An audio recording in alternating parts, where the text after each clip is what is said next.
우리에게 주시는 하나님 말씀은 요한복음 9장 13절에서 23절까지 말씀입니다. 그들이 전에 맹인이었던 사람을 데리고 바리새인들에게 갔더라. 예수께서 진흙을 이겨 눈을 뜨게 하신 날은 안식일이라.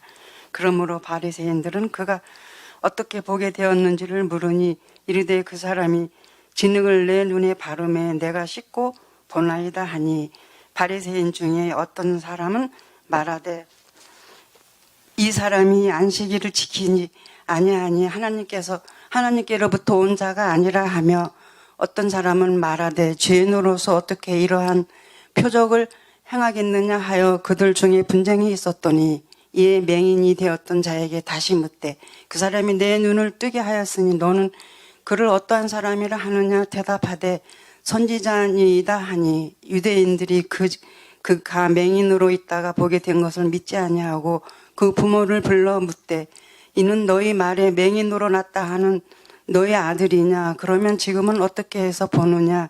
그 부모가 대답하여 이르되 이 사람이 우리 아들인 것과 맹인으로 난 것을 아나이다. 그러나 지금 어떻게 해서 보는지 또는 누가 그 눈을 뜨게 하였는지 우리는 알지 못하나이다. 그에게 물어보소서.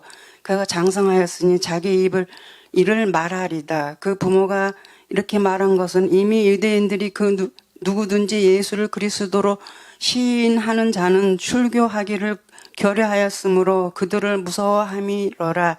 이러므로 그 부모가 말하기를 그가 장성하였으니 그에게 물어보소서 하였더라.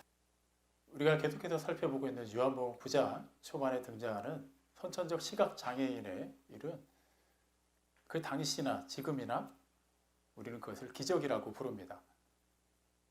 애초에 볼 수 있었던 사람이 다른 사고나 질병으로 인해서 보지 못하게 되었다가 다른 약물 치료라든가 수술을 통해서 눈을 뜨는 경우는 그래도 예전부터 있어 왔습니다. 하지만 아예 처음부터 보지 못하던 사람이 보게 되는 경우는 그 당시에는 전혀 생소한 일이었죠.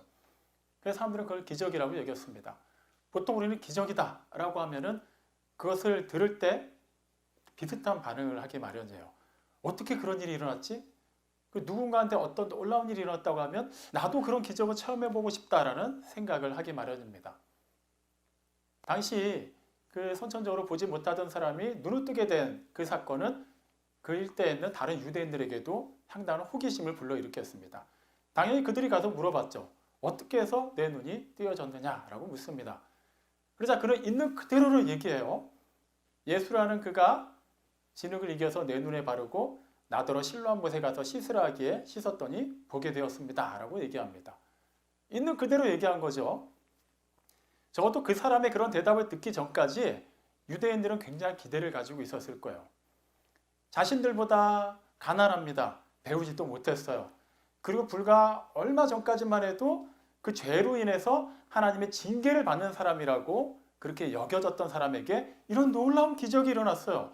그렇다면 저도 그 사람보다는 어느 부분에서 봐도 나은 나, 그리고 우리에게도 얼마든지 그런 기적은 일어날 수 있지 않을까요? 정확히 어떻게 그런 기적을 체험했는지만 알게 된다면 우리도 그러한 놀라운 일을 체험할 것이라는 기대를 가지고 있었을 거예요. 그렇기 때문에 그들은 물어본 겁니다. 어떻게 눈이 떠졌느냐라고 물었어요. 어떻게? 그렇다면 그 사람은 당연히 어떻게 뜨게 됐습니다라고 대답을 해야만 했겠죠. 그런데 그 사람이 한 말의 핵심은 뭐예요? 예수가 내 눈을 뜨게 했다라는 거예요. 내가 한 일은 실로암 못에 가서 그 말씀을 따라서 눈을 씻은 것밖에 없다. 실제 내 눈을 뜨게 하신 분은 예수님이다라고 얘기한 거예요. 만약에 그가 다른 건 다 없고 그냥 실로암에 가서 씻었더니 눈이 나았습니다라고 얘기했다면 사람들은 분명히 다 실로암 못으로 갔을 거예요. 하지만 이 사람이 전한 그 말을 그대로 받아들이면은 이건 실로암 못과는 엄밀히 말하면 상관이 없는 거예요. 이거는 전적으로 그 예수를 하는 자가 행한 일인 겁니다. 그 얘기를 들었을 때 유대인들의 반응이 어땠을까요? 상당한 기대치를 가지고 막 분위기가 이렇게 막 고조되었다가 일순간에 쫙 가라앉았을 거예요. 그 예수라는 이름 하나가 그들의 심령을 흔들어 놨습니다. 불과 며칠 전만 해도 그들은 그를 선지자 혹은 그리스도라고 생각을 했어요. 하지만 그가 본인들이 원하는 말을 하지 않습니다. 자신은 하나님께로부터 나와서 하나님의 보내심을 받고 이 땅에 와서 하나님의 말씀을 전하는데 너희들은 내 말을 듣지 않는다. 이유는 너희가 마귀에게 속했기 때문이다라고 얘기하면서부터 이들과 예수 사이에는 완전한 간극이 생겨버린 것이죠. 우리가 어떤 사람들인데 혈통으로 아브라함의 후손이고 지금까지 그렇게 열심히 신앙생활을 해왔는데 어떻게 우리를 마귀에게 속했다고 얘기할 수 있는가? 저 사람은 하나님께로부터 온 자가 아니다. 아무리 그의 전하는 말에 권세가 있고 그가 행한 이적이 사람이 할 수 있는 일이 아니라 하더라도 우리의 자존심을 건드린 것만큼은 용서가 안 된 거예요. 그래서 성전에서 돌을 들어서 쳐서 죽이려고까지 했었죠. 그리고 잠시 잊고 있었는데 놀라운 기적이 일어났대요. 그래서 사람들이 가서 확인해 보니까 그 일도 예수께서 하셨다고 하니까 기가 막힌 거예요. 그렇다면 그들은 어떻게 하면 될까요? 애초에 어떻게 너가 눈이 떠졌느냐라고 물어봤다는 것 자체가 다시 호기심을 충족시키기 위함이 아니었어요. 그들도 그 방법을 동원해서 그들이 갖고 있는 여러 가지 문제, 그것이 질병이 되었던 뭐 돈 문제가 되었던 다음 마음의 상처가 되었던 여러 가지 환경적인 문제가 되었던 그런 문제들로부터 완벽하게 역전되기를 바라는 마음이 있었어요. 그런데 그 예수라는 이름을 듣는 순간 힘이 쫙 풀려버린 거예요. 아닌데 우리는 그 예수를 인정할 수가 없는데. 그래서 그들은 그 행방을 묻죠. 그럼 그 예수가 어디 있느냐? 모른다라고 얘기해요. 모를 수밖에 없죠. 그런 애초에 주님의 음성을 듣고 실로암 곳에 가서 눈을 씻은 거는 맞지만 그때까지만 해도 예수라는 사람을 본 적이 없어요. 눈을 뜨게 되면서부터 눈앞에 펼쳐진 모든 것이 다 처음 보는 것들이기 때문에 누가 예수인지도 알지 못합니다. 당연히 예수님이 그 자리에 계셨을 리도 없죠. 있는 그대로 얘기합니다. 얘기는 거기서 끝나는 것 같아요. 그런데 그 유대인들이 이 사람을 데리고 바리새인들에게 데리고 갑니다. 오늘 읽은 본문이 바로 그 내용이죠. 바리새인, 일단 그들은 누구보다도 인간 예수에 대해서는 잘 아는 사람들이었어요. 그동안에 사람들 사이에서 가르치는 자로, 존경받는 자로, 누구보다 율법을 잘 알고 잘 지키는 자로, 그리고 사람들 위해서 군림하는 자로 그렇게 어깨에 힘을 주고 있었던 사람들입니다. 어느 누구도 그들에게 도전하지 않았어요. 도전할 생각도 못했죠. 그런데 갑자기 갈릴리의 나사렛이라는 촌동네에서 목수 출신 청년 한 명이 등장을 했어요. 알아보니까 배운 것도 없어요. 뭐 선지자 학교 출신도 아닙니다. 어느 유명한 율법사한테 배운 것도 아니에요. 가문이 그렇게 신통치 않은 것도 같고, 그리고 나이 세례 요한이 옥에 갇히고 나서 이제 좀 한숨 돌리나 했더니 그 예수라는 자가 등장해서 하나님의 나라의 복음을 전하기 시작해요. 회개하라고 선포하기 시작해요. 그리고 바리새인들, 서기관들, 사두개인들, 제사장들을 향해서 기탄 없이 하나님의 말씀을 전하기 시작합니다. 더 나아가서는 당신들이야말로 하나님께 속하지 않고 마귀에게 속한 자로 눈이 멀은 자로서 다른 눈먼 자들을 인도하는 자들이다라고 막 찔러서 얘기하기 시작합니다. 그 얘기를 듣는 유대인들도 혼란스러웠어요. 하지만 누구보다도 바리새인들 스스로가 그 말에 찔림이 있었을 겁니다. 사람들은 자신들을 존경하지만 자신들은 스스로의 모습이 어떤지를 누구보다도 잘 알고 있기 때문이에요. 하지만 열심히 사람들의 눈을 가려놨어요. 그리고 실제 하나님도 그러한 것은 충분히 감안하시고 이해해 주신 이미 하나님께 속한 사람들이 아니었던 것이죠. 그런데 누구보다도 자신들의 속마음을 꿰뚫어 보는 사람이 나타난 겁니다. 죽이려고도 시도해봤어요. 신성 모독죄를 들어서 안식일죄를 범했다는 것을 이유로 재판도 세워봤는데 전혀 흔들리지가 않는 거예요. 그 예수라는 자를 어떻게든 해를 끼쳐보려고 하는데 그때마다 기가 막힌 방법으로 아무 일이 없이 지나가 버리고 맙니다. 그들에게는 예수라는 이름 자체가 트라우마가 된 거예요. 우리가 무슨 수를 동원해도 그동안에 우리가 어떤 사람들의 도전을 받아도 아무 문제가 없었는데 저 젊은 청년 한 명, 배우지도 못한 저 무식한 청년 한 명을 우리가 감당을 하지 못하는구나. 그래서 예수라는 이름이 거론될 때마다 그들은 상당히 마음의 불편함을 느껴야만 했어요.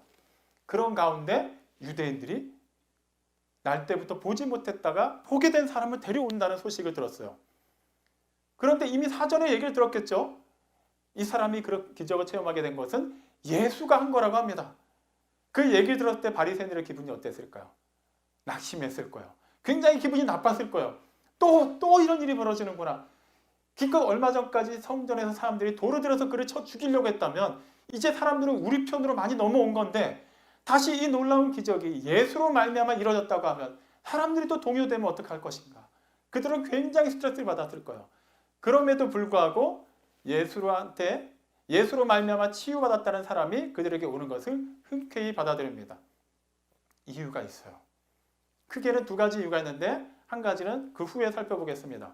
오늘 읽은 본문을 기준으로 해서 요한복음 9장 14절 말씀을 보면 예수께서 그 본래 보지 못하던 사람을 고치신 날이 안식일이라고 기록하고 있어요.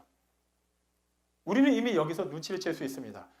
유대인들에게 안식일이란, 특히 바리새인들에게 안식일이란 그들에게는 그냥 자다가도 벌떡 일어나게 만드는 단어였어요.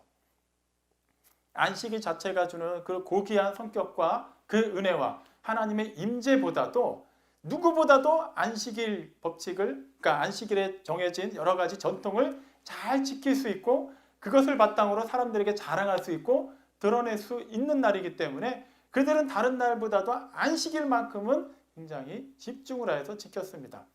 그런데 이미 그 얘기 들은 거예요.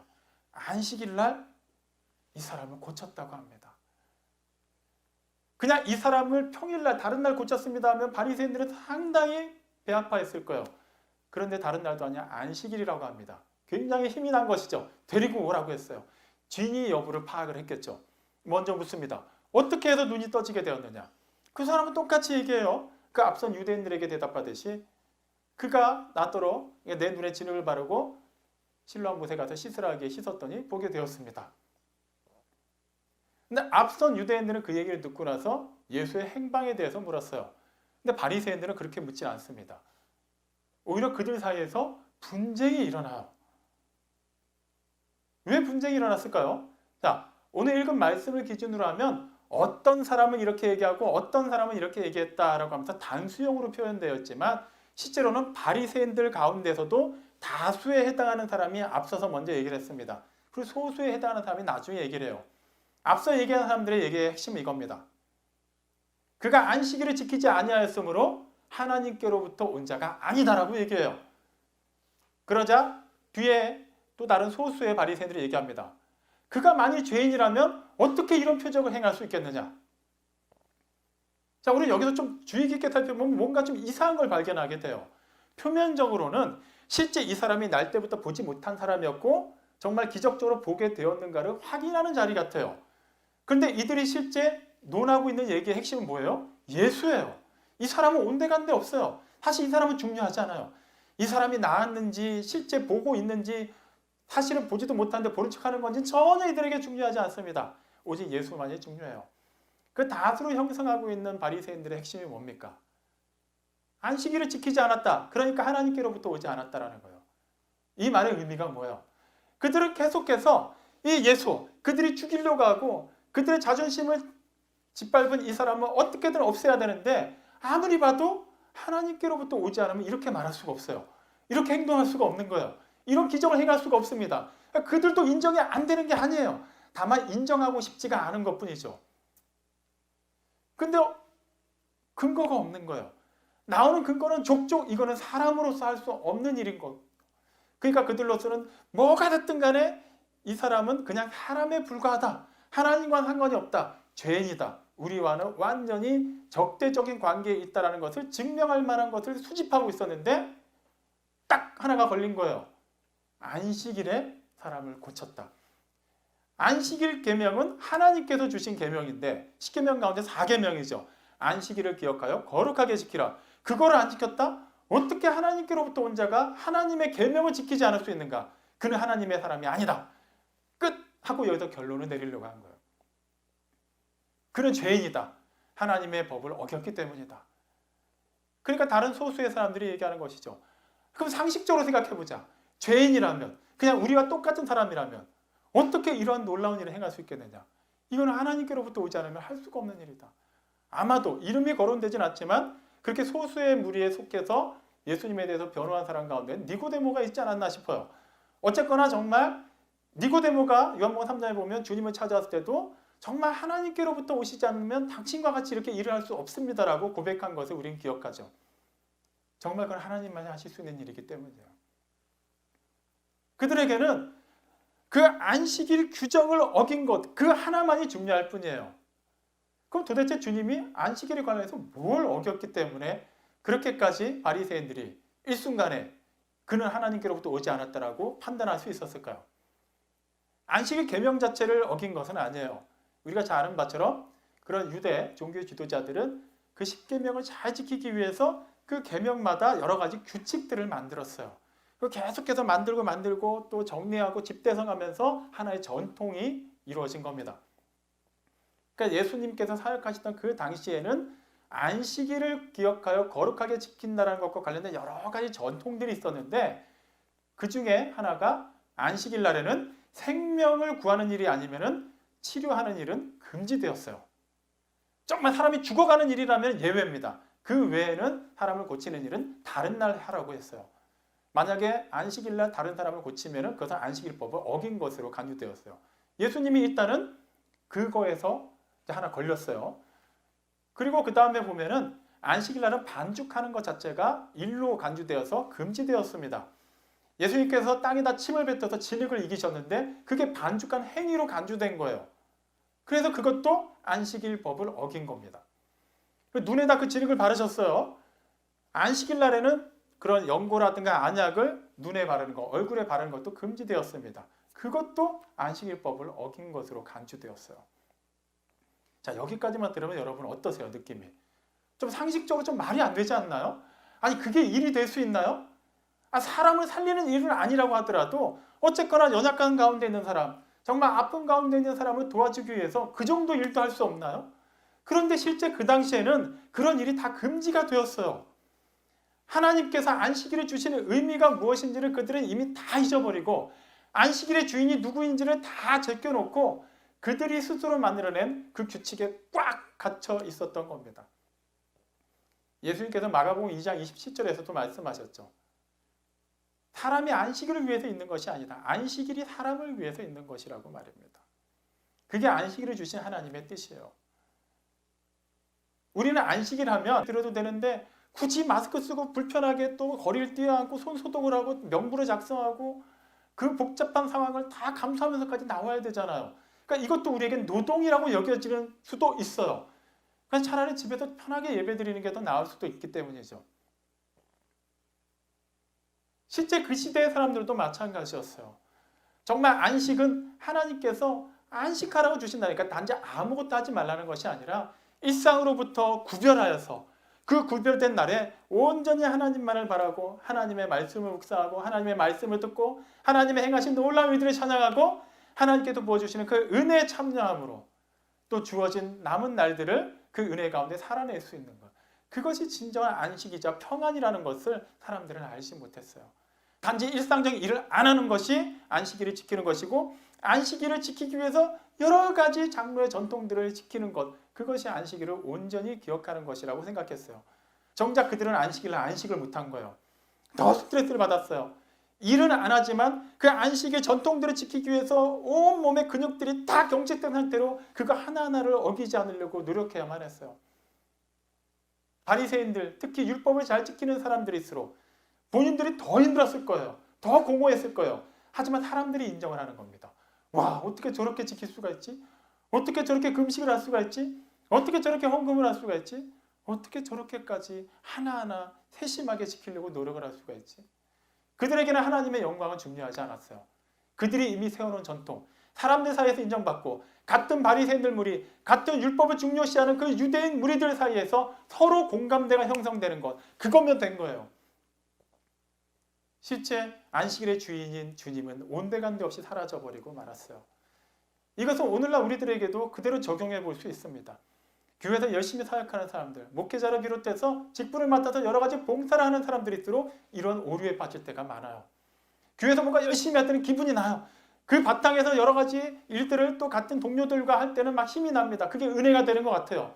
근데 정작 혼자 남았을 때, 하나님 앞에 혼자 섰을 때, 집으로 갈 때, 자기 혼자만의 시간을 가질 때, 그때는 이상하게 공허해져요. 힘이 빠져요. 예배당에 있을 때처럼, 같이 예수를 믿는 사람들과 교제할 때처럼 그런 힘이 나지 않아요. 이유가 뭘까요? 우리는 하나님 앞에서 하나님의 말씀을 기준으로 해서 신앙생활을 하지 않기 때문이에요. 하나님은 영이시기 때문에 어디서든지 우리가 정말 하나님의 말씀을 받아들였고 하나님께 속하였고 하나님께서 우리 각 사람을 성전 삼아서 안에 내주하고 계신다면 분명히 우리는 어떠한 상황 속에서도 비록 상황의 영향을 안 받을 수는 없어요.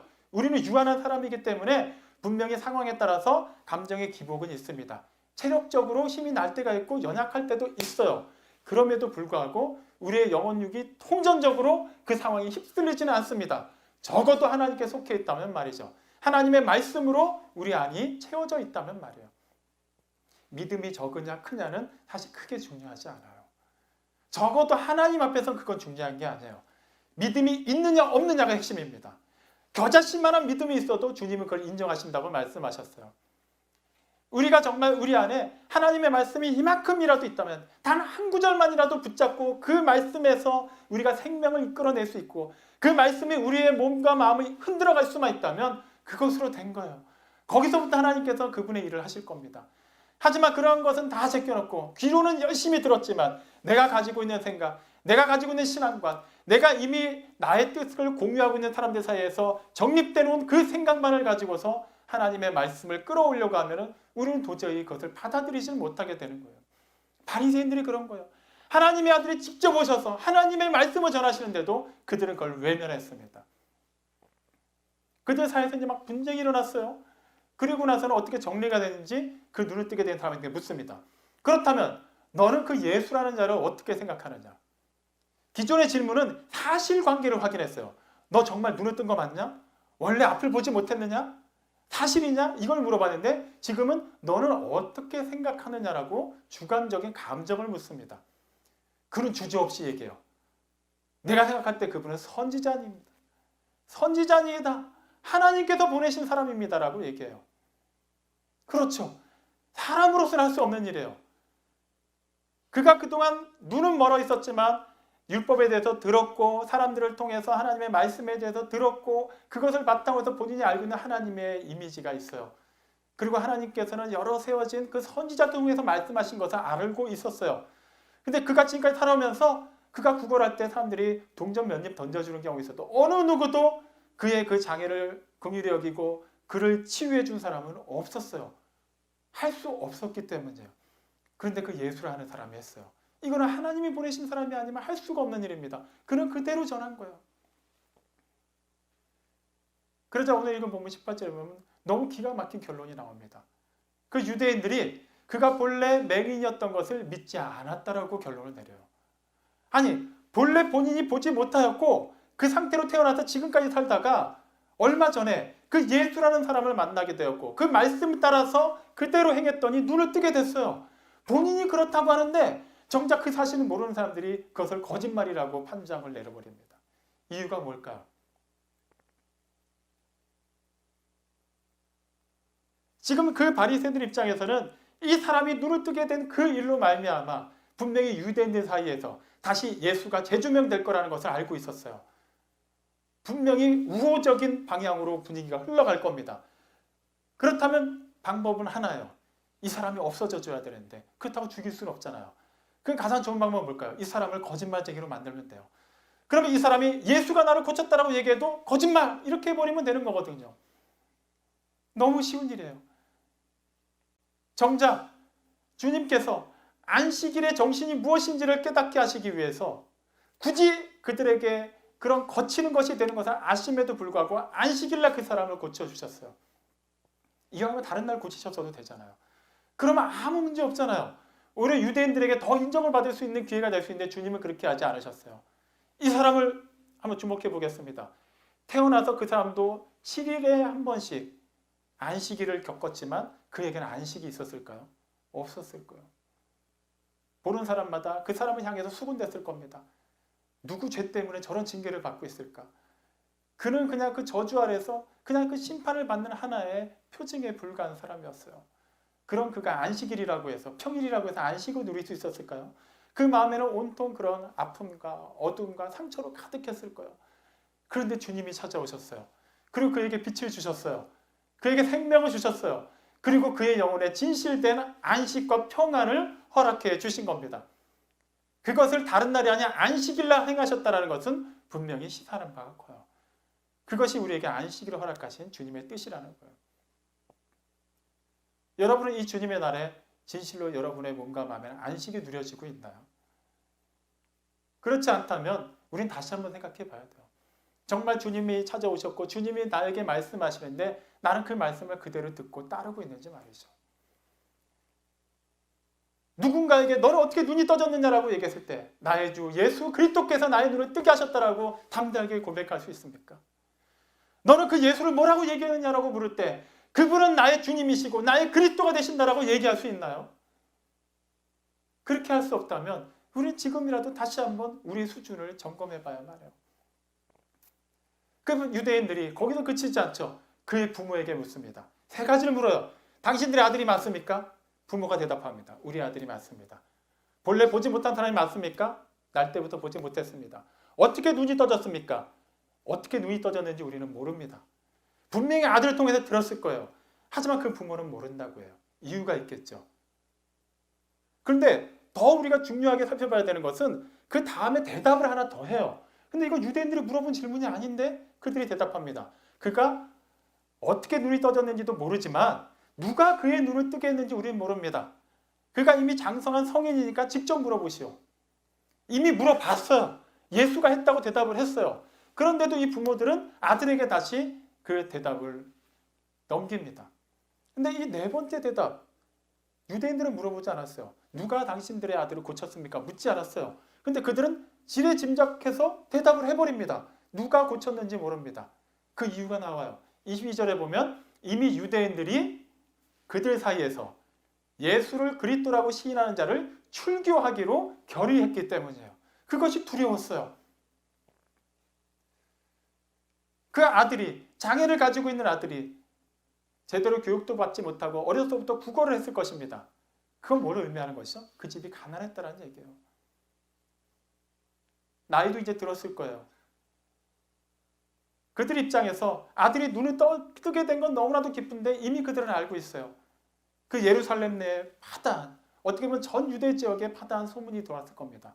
누구라도 예수를 선지자라고 얘기하거나 그리스도라고 얘기하거나 그를 하나님께로부터 온 자라고 얘기하는 자는 출교시켜버리겠다. 이거는 단지 그냥 우리가 쉽게 생각하는 것처럼 뭐 교회에서 떠나는 그런 개념이 아니에요. 유대 공동체도 완전히 쫓아내겠다라는 거예요. 같이 예배도 못 드려요. 같이 교제도 못 해요. 같이 경제활동도 못 해요. 그냥 죽으라는 얘기예요. 어떻게 그걸 감당할 수 있을까요? 어떻게 보면 이 부모는 굉장히 지금 매정한 방법을 선택한 거예요. 우리는 어떻게든 살고 아들은 그냥 출교를 당하더라도 우리라도 살자.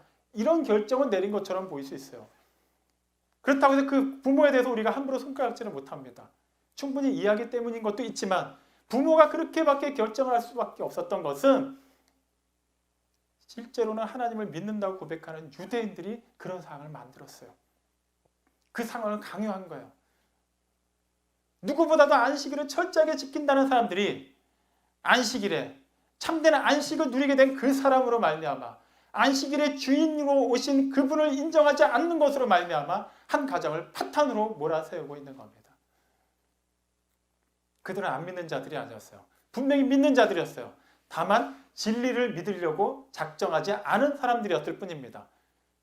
그들이 원하는 말이 들리지가 않자, 그들이 원하는 일이 이루어지지 않자, 그들이 이루어놓은 것이 흔들리기 시작하자 그들은 그것을 참아내지 못했어요. 심지어는 하나님의 아들이 오셨지만 그 하나님의 아들조차 그들에게 정죄의 대상이 되고 만 것입니다. 이 얘기는 그 후에 사도행전에서 있었던 다른 사건을 떠올리게 해요. 사도행전 7장에 보면 스데반이 등장하죠. 그는 성령으로 충만한 사람이었습니다. 그가 하나님의 말씀을 전하자 거기에 있었던 유대인들이 어떻게 반응을 했을까요? 사도행전 7장 54절 말씀을 보면 그들이 찔림이 있어서 그를 향하여 이를 갈았다라고 기록하고 있어요. 그들이 정말 찔렸다는 건 무슨 의미예요? 그래도 그들에게 신앙 양심이 있다는 거예요. 복음이 증거됐을 때 그들이 적어도 그것을 외면하거나 부인하지는 않았다는 거예요. 그런데 그들이 어떻게 했다고? 이를 갈았대요. 찔림이 있다면 그들은 거기서 돌이키면 되지 않나요? 스데반을 통해서 선포된 하나님의 말씀이 있다면 들으면 되지 않나요? 근데 여전히 그들은 들을 수가 없었어요. 듣지 않기로 했어요. 그래서 57절 말씀을 보면 그들이 소리를 지르며 귀를 막았다라고 기록하고 있습니다. 스데반이 말하는 것은 막아버린 거예요. 그리고 혹시라도 그 와중에도 스데반이 있는 힘을 짜내서 하나님의 말씀을 전할까봐, 그게 들릴까봐 그들은 귀를 막아야만 했어요. 왜 그렇게까지 해야만 할까요? 하나님의 말씀이 들리는데 그들이 원하는 말씀이 아니었던 거예요. 그들이 정말 듣고 싶어하는 말씀, 재밌는 말씀, 그들의 귀를 시원하게 해주는 말씀, 그들이 살고 있고 그들이 추구하는 것을 대변해 줄 수 있는 말씀을 원하는데 예수를 통해서도 이 스데반을 통해서도 그 말이 전해지지 않는 거예요. 심지어는 이 보잘것없는 사람이라고 여겨졌던 얼마 전까지 시각장애인이었고 국어로 연명하면서 살던 이 사람조차도 예수를 가리켜서 선지자라고 얘기하고 있습니다. 기가 막힌 거예요. 왜 그들은 안 듣기로 작정을 한 거예요. 우리는 어떤가요? 코로나19 사태가 터지면서 그 초반에 한국교회 여러 곳에서 이런 진단이 나왔어요. 앞으로는 현장 예배가 예전처럼 드려지지 못할 것이다. 사람들이 현장 예배보다는 그냥 편하게 온라인 예배를 선호하게 될 것이다. 헌금이 줄어들 것이다. 사람들이 주일 성수하는 것에 대해서 가볍게 여기기 시작할 것이다. 실제 그런 일들이 일어나고 있어요. 저는 그 목회자들 걸 제대로 봤구나 이런 생각이 들진 않아요. 틀리게 봤구나라고 얘기하는 것도 아니에요. 이미 그렇게 진단했다는 그 자체가 너무 슬플 뿐이에요. 코로나가 터졌기 때문에 이런 모습이 드러난 건가요? 아니에요. 원래 우리 수준이 그랬다라는 거예요. 원래 우리 수준이 그랬는데 코로나가 터지기 전에는 그냥 그것이 그냥 표면 아래 가라앉아 있었을 뿐이에요. 그냥 듣기 좋은 말씀 듣고 그냥 그렇게 성도들 간에 서로 그냥 좋은 게 좋은 거예요. 그냥 교제 가운데 그걸로 은혜 받았던 거예요. 하나님의 말씀이 우리 안에 없어도 표면적으로 교회는 유지가 됐어요. 하나님의 말씀을 그들이 그렇게 길을 쓰고 막았어도 유대인들 스스로는 영적 자부심을 갖고 살고 있었어요. 하지만 하나님께서 세상에 오셨어요.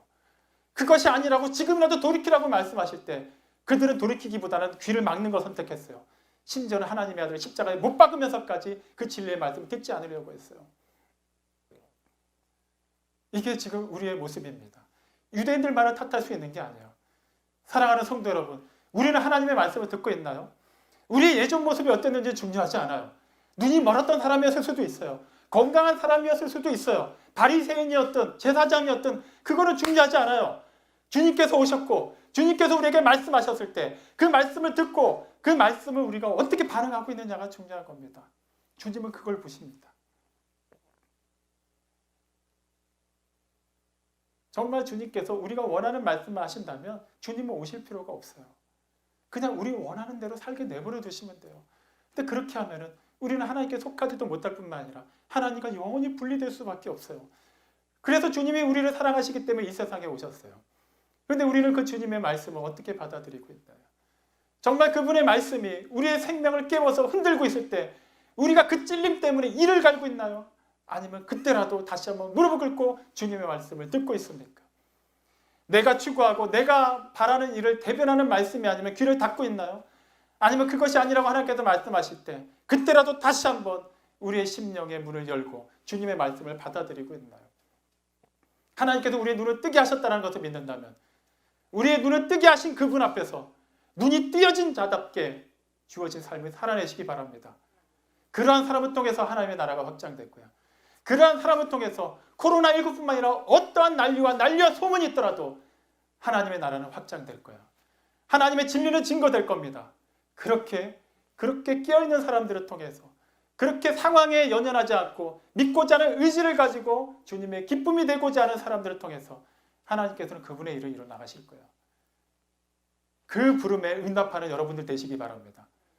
그 응답에 그치지 않고 실제 삶으로 하나님의 영광이 되기를 주님의 이름으로